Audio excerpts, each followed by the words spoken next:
Thanks, Riaz. Good morning. The Canadian Taxpayers Federation is organizing a petition campaign to get the provincial government to overhaul the executive pay structure at BC Ferries. Greg Harper is live in Tsawwassen with more. Greg? Jody, the public is fed up with the pay structure at BC Ferries. That's what the Canadian Taxpayers Federation is saying. The CTF has just started a petition. It's addressed to new Transportation Minister Todd Stone.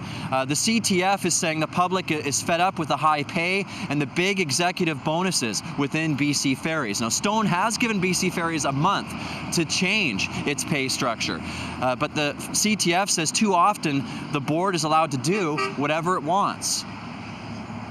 What we're saying to Mr. Stone is, you're a new minister, you have our support, let's go in there and clean house, even if it means firing the board itself. Now, BC Ferries has defended its pay structure. The chair, Donald Hayes, says there's a bonus system in place so that company targets can be met. Jody, it will be interesting to see how many people actually end up signing this petition. Jody? Indeed, this is a story that is only just beginning. Thank you very much. Greg Harper reporting live for us from Tsawwassen this hour. The Crown is appealing the acquittal of an RCMP officer charged with perjury for his testimony at the Robert Jacansky inquiry. Constable Bill Bentley was one of 4 officers involved in the confrontation and fatal tasering of Jacansky at Vancouver International Airport in 2007. All 4 were later charged with perjury for their testimony at a public inquiry. Bentley was found not guilty last July. The special prosecutor says the judge failed to apply the correct legal test in considering whether there was enough evidence to show Bentley colluded with others on a story to tell investigators. Jared Bacon has had 2 years added to his jail sentence. The BC Court of Appeal accepted an application by the Crown to have it increased. The alleged gangster was initially given 12 years for conspiring to import cocaine from Mexico. He was arrested in 2009 after a police sting operation. A religious leader in Port Coquitlam has been charged with sexual assault.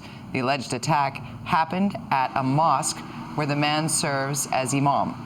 The Coquitlam RCMP Sex Crimes Unit is handling the case. It's looking for other potential victims to come forward.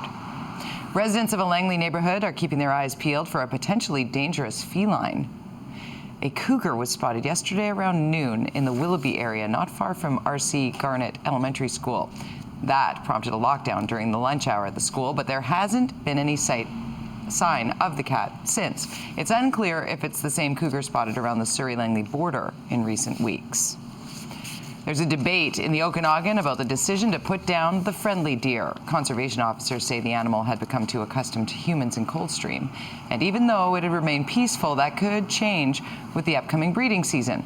The Environment Ministry says relocating the deer was not an option. Devastating floods in Colorado are being blamed for at least 3 deaths. Look at this video. The rushing water is wiping out roads, caving in homes. Several towns are isolated by floodwaters. Residents are being warned to move to higher ground as the situation may get worse before it gets better. Heavy rains are in the forecast and flash flood warning with no time limit has been issued for the area. Fire has destroyed a large section of the Jersey Shore. The 6-alarm blaze broke out on a newly rebuilt section of the boardwalk, which was heavily damaged by Superstorm Sandy. Flames spread for about 6 blocks, destroying more than 50 businesses and causing millions of dollars in damage. It's believed the fire started in an ice cream shop. That's your look at news to 7:36. Time to get you up to speed in the world of sports. Let's go to the Connected Studios. Here's James Sobalski.